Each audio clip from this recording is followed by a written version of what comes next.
The 2024 North Carolina election ballot is settled after this week's runoffs. The state Senate keeps moving anti-masking legislation for protests as UNC Chapel Hill redirects DEI funding to public safety. This is State Lines. Quality public television is made possible through the financial contributions of viewers like you, who invite you to join them in supporting PBS-NC.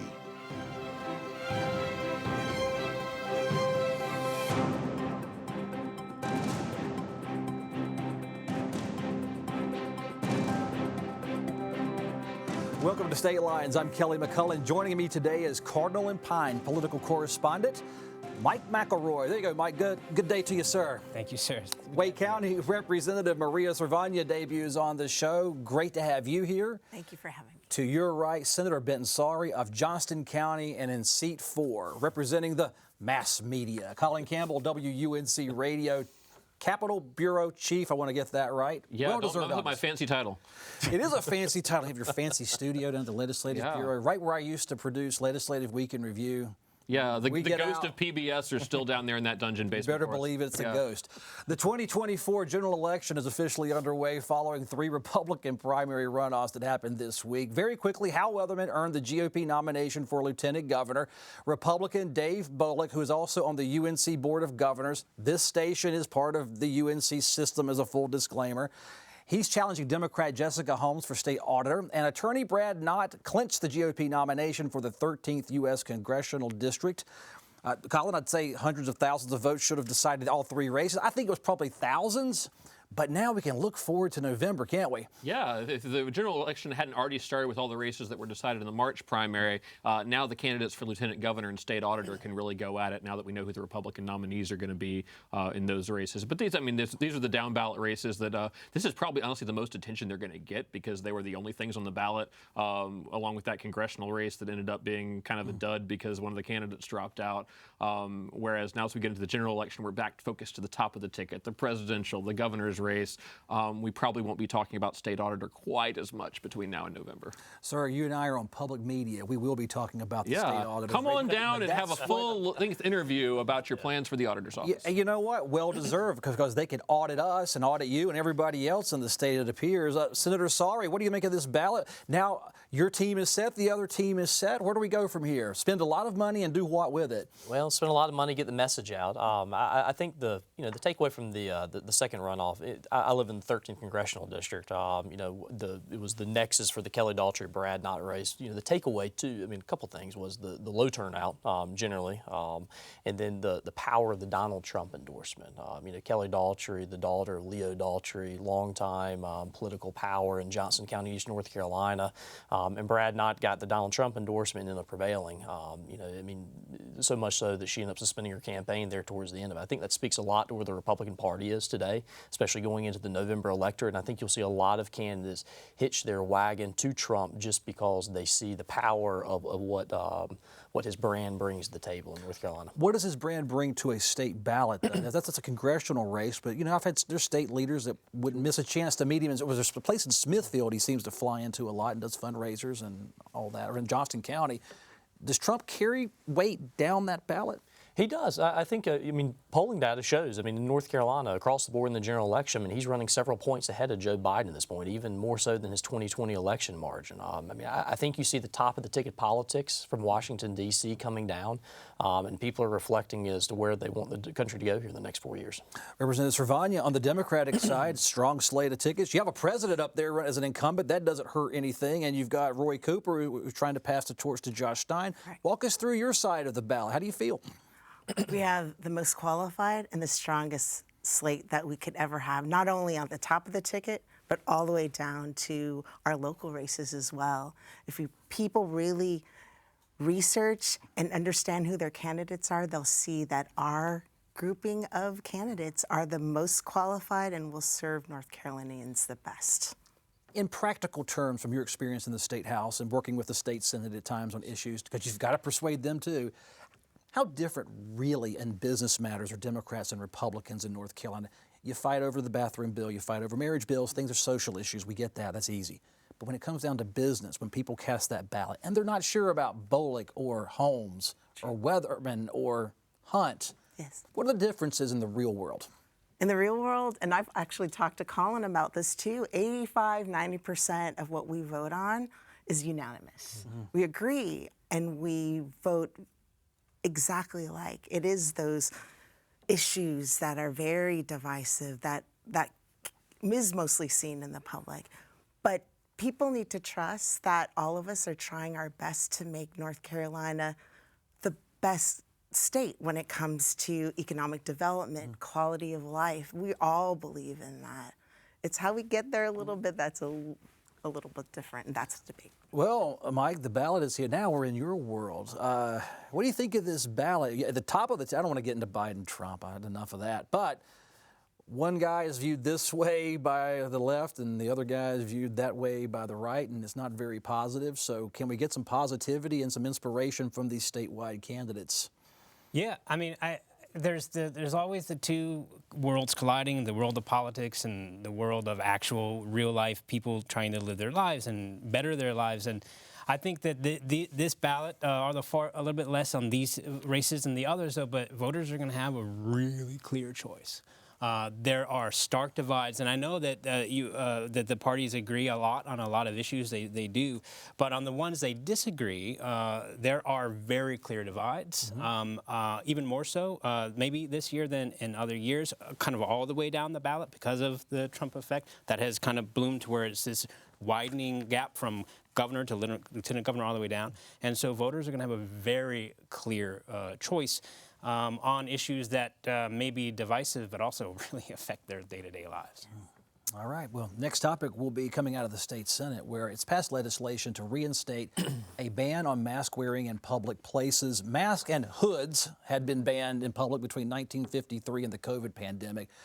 Republican Senator Sawrey, this is my language, seemed to support adding anti-mask laws to counter recent protests because people are covering their faces to protest. But this bill appears to also ban wearing masks anywhere in public places, no matter what. I'll turn it over to you. Help us understand this bill. One side, I can understand why you don't want protesters being anonymous, but also they're saying people are sick out there. You have an epidemiologist sitting right next to you that likes masks.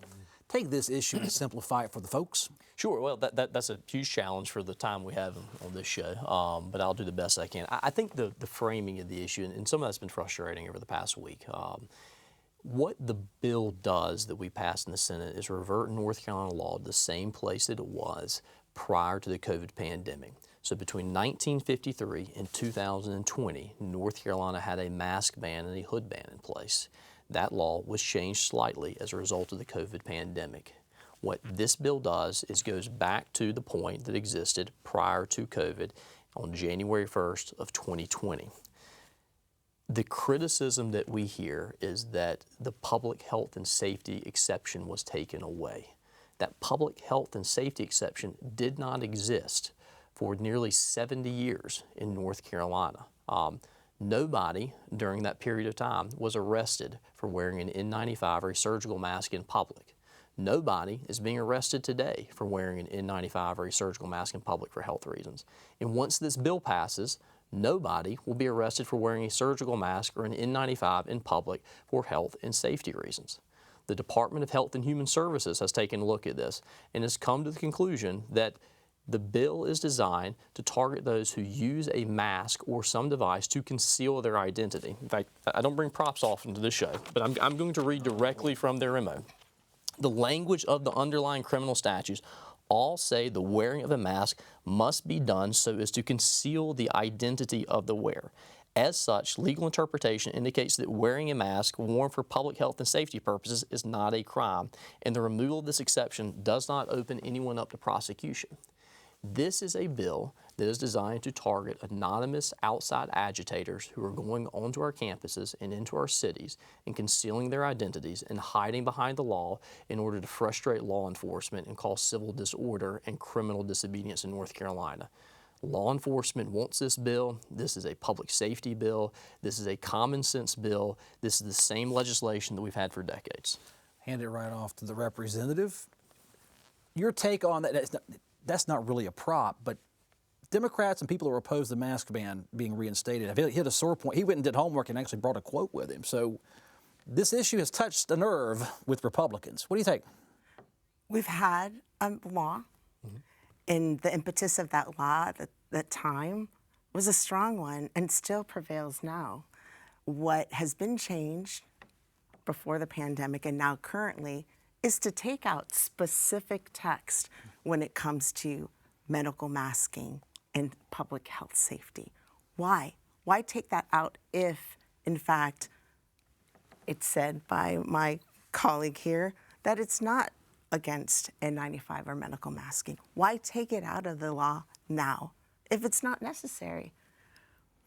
This seems to be more that we're trying to have a different outcome than actually what we're trying to press into this law. So remember, the public health and safety exception did not exist in North Carolina law until until 2020. So it's never been part of the law ever previously. It's never been an issue previously. It has never ever, I mean, and I think some of the frustration that we've had is that to the extent that this was an issue, it would have arisen in the 70 years prior. There are members sitting in the chamber today that rose and spoke against this issue on the floor on Wednesday, who have had an opportunity since the 1970s to bring these same amendments. No lawsuit has been filed by Disability Rights. No lawsuit has ever been filed by the ACLU. It has never been an issue. This is a political point that's being made for campaign purposes. And I want to bring it back to the point that in those 70 years, we did not even have the earliest versions of COVID. So we need to come to our modern times to know that even COVID-19's endemic. We still haven't taken it away. Like I said, I'm an epidemiologist. We know this. We need to have our individual rights protected. If we feel like we want to protect our community or ourselves, not to get COVID or flu that can be life-threatening. Nobody is saying that somebody who is immunocompromised or is sick or has a health issue cannot wear a mask. Nobody has ever been arrested. Nobody has ever been prosecuted in the 7 years prior to this. It's not going to happen today. It's not going to happen tomorrow.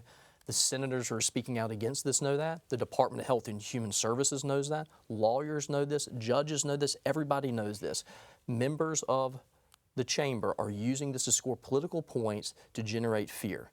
And one of the other issues that came up, one of the other issues that came up in the DHS's email was one of their concerns was that public could become confused and fearful based on this language. And there are Democrats, some of your colleagues in the Senate chamber, who are causing that. There are some in the news media who are causing that. So instead of framing the issue as where it is, we are where we are today, which is very disappointing. And I could counter that because this is a health issue. Mm-hmm. This is a personal safety issue. And the fear, I believe, is being caused by those, and I'm not going to say Democrat, Republican. I'm going to say the people who are trying to take this 2 lines out of our current law. It is going to cause confusion, not only for people, but law enforcement and how they're supposed to administer the law. You cannot guarantee that no one's going to be arrested. You can't, as you sit here now. Can we look at a track record of North Carolina prosecutorial discretion since 1953 and assume that the interpretation by the Department of Health and Human Services is going to show that nobody is going to be arrested? And again, I'm going to bring it back. We did not have COVID 70 years ago. We had SARS, we've had Zika, we've had various flu pandemics. 20 years ago. Yes. That was during the period of time, correct? But we didn't instill a mask mandate during those times because we had preparedness done to make sure our people were safe and not had to have a mask mandate in such prevalence as we had. I'm not sure people knew this mask law was on the books. It was passed in the 1950s to go after the Ku Klux Klan for doing various nefarious things with hoods on their head. And there's weird exceptions in there. The other exceptions are like masquerade balls, Mardi Gras, going to form a labor union. But now that we're having all this debate, I think there's a lot more awareness that this law exists. So it'll be interesting to see how police interpret it, if they're trying to just look at the statute and make a judgment call on the spot, or if they listened to the Senate debate and heard what the Republicans said about what the intent of the law was. All right, Mike, you get the last word on this. I think there's a really easy way to clear up the confusion, and that's just to say in the bill doesn't have anything to do with you if you're sick in a public place. Because it says to conceal, okay, but conceal, that's a judgment call. And I don't understand why was it necessary to add the health exemption in the first place? If no one was going to be in danger of being arrested for wearing a mask for health reasons, why did they need an exemption before all these things? But I think there's just a real easy way to do it. You clarify it in the bill. It's what happens all the time, right? There's confusion. And I think confusion can be good faith. Sometimes confusion isn't a nefarious plot. I think it's good faith confusion. So clear it up. There you go. There you go, Mike. Thank you. You sound like a politician there. Wow. Wow. UNC's Board of Trustees followed the UNC System Board of Governors order this week to disband and defund diversity, equity, and inclusion programs. The campus trustees will shift about $2.3 million from DEI programs toward public safety efforts. It appeared to be a unanimous vote at a special meeting earlier this week. Some trustees say public safety funding is needed right now, Representative Cervania, to counter all these disruptions caused by protests. Now, a UNC system-wide policy to end DEI programs will eventually affect every campus in the state that's part of our system. So the floor is yours on this one. It's local to the campus. But Chapel Hill leading the way on removing DEI funding. Who'd have thunk it? Who would have? Considering that a lot of our industry is coming here to North Carolina because of our school systems, our universities being the pipeline of industry, and being number one in business for the past 2 years. If we want to be a continuous player in the global economy, we can't take away diversity, equity, inclusion. This is part of the preparation for our students, our future residents, our residents who are coming here to make sure that we are a player in the world. This is where we want to be. We don't want to be isolationists. And just even DEI in its pure form. And people need to understand diversity is not just this narrative of race. It includes age, ability, religion. And then equity is about respect and being able to see one another who they are and have an openness towards that. And inclusion's just belonging, having North Carolinians feel like they belong to something. Just this pure definition of that. Why wouldn't we want that for people? Senator, is DEI a reflection of a pure implementation of diversity, equity, and inclusion as a philosophy? No, I don't think so. I think DEI, in theory, I'm sure the theoretical concepts of it sound nice and they're lofty goals in a utopian society. And it sounds great because we certainly want everybody to feel welcome at the table, and we do want North Carolina to be an open place for business. DEI, though, I mean, to some people is divisiveness, it's exclusion. And it's a way to further drive a wedge in North Carolina's universities and school systems. You can be diverse in viewpoints, provided that you subscribe to a certain set of viewpoints that the DEI doctrine wants. So I don't have any issue at all with this move. I think it's long overdue. I don't think that we should be prescribing a set of beliefs on anybody in North Carolina's university system or in our schools. And candidly, I think that doing so would be harmful and counterproductive to the business climate in North Carolina. I think that we should be open for business. We should not be imposing any sort of political indoctrination on any of our future workforce. Colin, this debate seems to be on two parallel tracks, those who believe and those who don't believe, and there's not going to be. I've never seen compromise on this issue. When it comes to DEI offices and hiring well-paid people to run them. Yeah, exactly. I mean, this is one of those things that's become this national debate, and people are viewing it different ways. So we've sort of gotten away from, what did these offices on the campuses actually do, and did they do anything that, was in any way harmful to the campus climate? It's more this broader national issue of DEI, is this good or a bad type of program? And so I think we're going to see this partisan divide continue on this. And for now, it's this particular issue this week got tied up with the campus protests by diverting those resources at the UNC Chapel Hill level to fund campus police directly in response to what the trustees believe to be a need for additional public safety funding in wake of the protests. So, I mean, we're hitting all the culture wars here at this point. And being an election year, Michael, you have to say they had their excuse to shift money towards public safety. There was a tent city on the Chapel Hill campus, and they said that's why we're doing it. Yeah, we can't possibly address multiple problems at once. We have to take money from one to address another. I think it's odd to frame the idea of exclusion of welcoming other people to the table is somehow a threat to the people who are already there. I think that's odd. But the other thing is the DEI offices at UNC. They funded scholarships for low income, as Representative Cervania was talking about. The diversity is not just about race; it's about low income folks being able to come to the thing. These are programs that the Chancellor has celebrated. The scholarship programs, and so to defund all the DEI offices, that takes money from the scholarships. What's going to happen to those kids? All right, the State House and Senate will iron out differences, but it's expected they will approve requirements that sheriffs and law enforcement cooperate with federal immigration officials soon. The legislation would require local law enforcement agencies to hold suspected undocumented immigrants if federal agents request it. Those requests are called detainers. This is a very simplified explanation of this policy, but the bill would allow people also to report up to the state attorney general if local law enforcement chooses to ignore this law should it pass and survive, let's just say, a veto. I mean, it's almost certain to happen. That's, this is a bill that they've passed, I think, several sessions now. The difference now is that Republicans have a veto-proof majority. So I think what's going to happen is eventually the House takes up this bill in some form, goes to the governor, you get a veto, and then you probably get a fairly quick override. And this becomes law after many years of Republicans trying to pass this. Senator Sawrey, on this issue, are most sheriffs, or you have a lot of blowback as why the state law is needed, or is it just a few sheriffs, a few police departments, or a lot of them? It's not wanting to cooperate with ICE, I should say. I think prior to 2018, every sheriff in North Carolina was cooperating with ICE. And in 2018, for whatever reason, political or not, that process slowed down or stopped. So this is in response to that issue that occurred just several years ago. It's going to pass. I think it went to conference this past week just to iron out a few details and some of the amendments that were made. And we fully expect the House and the Senate will pass a conference report, send it to the governor, and then we will promptly override it.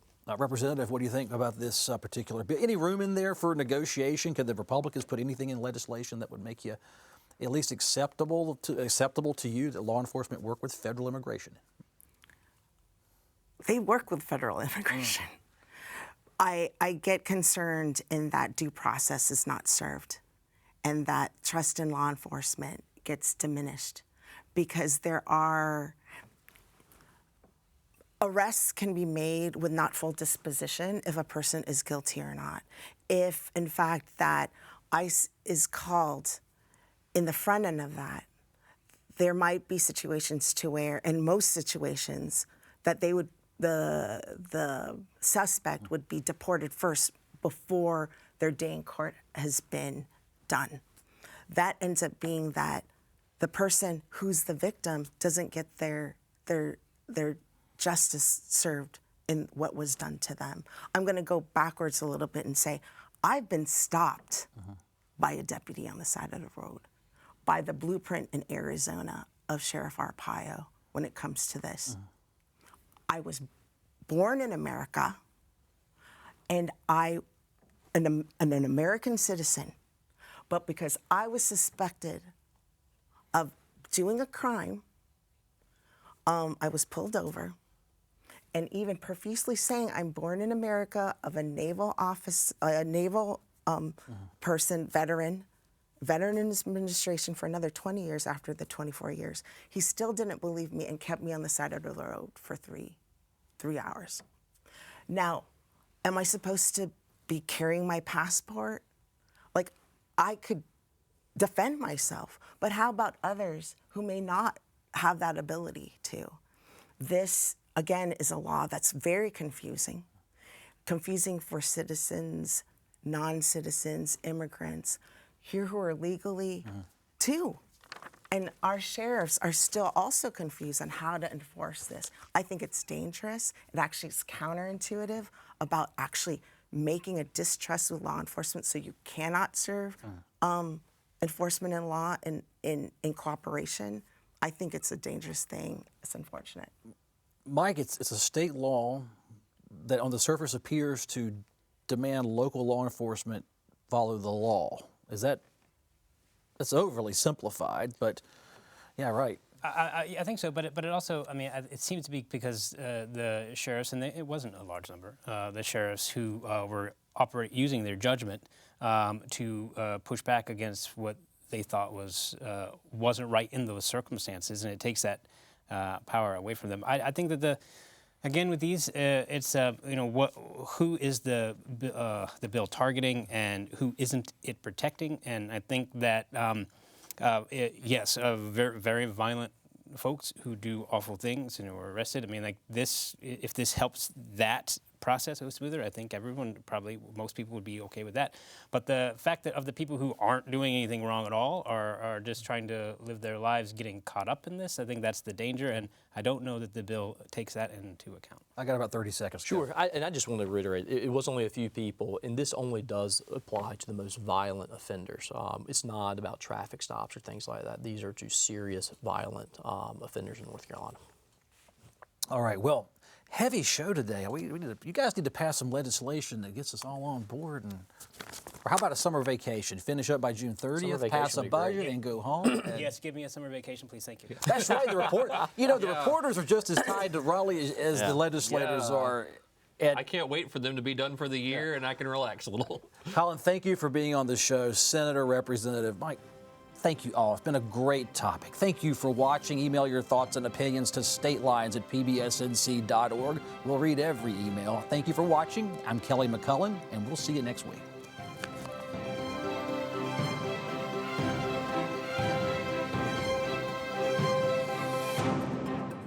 Quality public television is made possible through the financial contributions of viewers like you, who invite you to join them in supporting PBS NC.